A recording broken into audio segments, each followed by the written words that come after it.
சான்றாண்மை. கடன் என்ப நல்லவை எல்லாம் கடன் அறிந்து சான்றாண்மை மேற்கொள்பவர்க்கு. கடமை இவை என்று அறிந்து சான்றாண்மை மேற்கொண்டு நடப்பவர்க்கு நல்லவை எல்லாம் இயல்பான கடமை என்று கூறுவர். குணநலம் சான்றோர் நலனே பிறநலம் என் நலத்து உள்ளதூம் அன்று.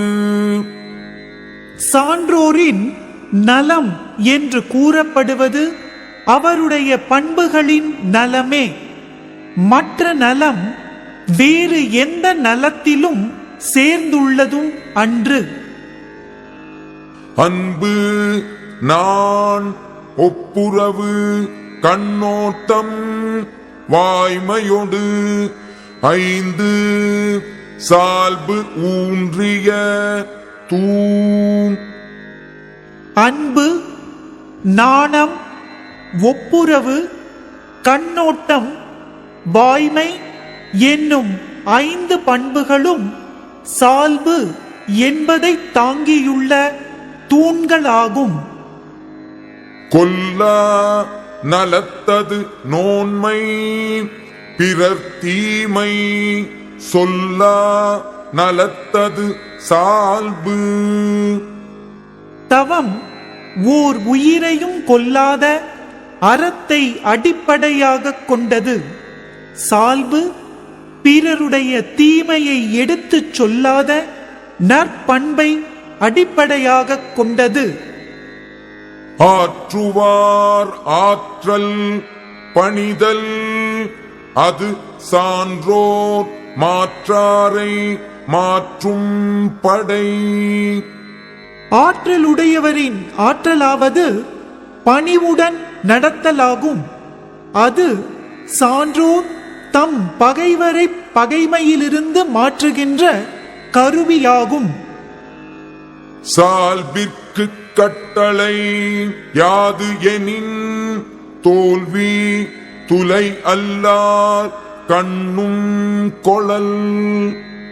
சால்புக்கு உரைக்கல் போல் மதிப்பிடும் கருவி எது என்றால் தமக்கு ஒப்பில்லாத தாழ்ந்தோரிடத்திலும் தோல்வியை ஏற்றுக்கொள்ளும் பண்பாகும். இன்னா செய்தார்க்கும் இனியவே செய்யாக்கால் என்ன பயத்ததோ சால்பு. துன்பமானவற்றை செய்தவர்க்கும் இனிய உதவிகளை செய்யாவிட்டால் சான்றோரின் சால்பு என்ன பயன் உடையதாகும்? இன்மை ஒருவர்க்கு இழிவு அன்று சால்பு என்னும் திண்மை உண்டாகப் பெறின். சால்பு என்னும் வலிமை உண்டாகப் பெற்றால் ஒருவனுக்கு பொருள் இல்லாத குறையாகிய வறுமை இழிவானது அன்று. ஊழி பெயரினும் தாம் பெயரார் சான்றாண்மைக்கு ஆழி எனப்படுவார். சால்பு என்னும் தன்மைக்கு கடல் என்று புகழப்படுகின்றவர் ஊழிக் காலத்தின் வேறுபாடுகளே நேர்ந்தாலும் தாம் வேறுபடாமல் இருப்பர். சான்றவர் சான்றாண்மை குன்றின் இருநிலம்தான் தாங்காது மன்னோ பொறை. சான்றோரின் சால்பு நிறைந்த பண்பு குறைபடுமானால் இந்த பெரிய நில உலகமும் தன் பாரத்தை தாங்க முடியாமற் போய்விடும்.